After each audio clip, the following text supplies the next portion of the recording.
বারবার আমি যে কথাটা বলছি, আমাদের জমি আমরা ফেরত পেতে চাই, আমরা আর কিছু চাই না। আর যদি তুমি ফেরত না দিতে পারো, টাকা হাতে তুলে দাও, টাকা কি দিয়ে ঢুকিয়ে দেবো। এটা তো সিম্পল হিসেব। আমার থেকে কেউ একটা জমি নিয়েছে, সেই জমির টাকা সে দিতে পারছে না, সে দীর্ঘদিন ধরে জমিটাকে ফেলে রেখে দিয়েছে, তাহলে হয় জমি দাও নয় টাকা দাও। এই হিসেবটা বুঝতে মোহাম্মদ ইউনূসের সমস্যা হচ্ছে কেন? নোবেল টোবেল পেয়েছে তো, মোহাম্মদ ইউনূস নোবেল পুরস্কার পেয়েছে তো। আমি এবার কয়েকটা ছবি দেখাবো।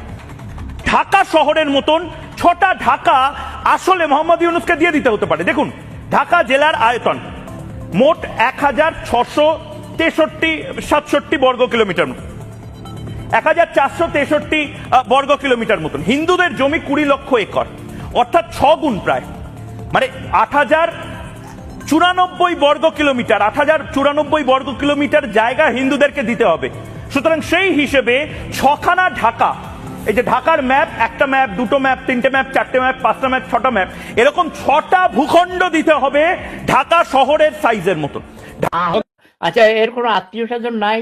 তাকে নিয়ে আপনারা একটু পাবনা নিয়ে ভর্তি করে দেন, যত টাকা লাগে আমি দিব।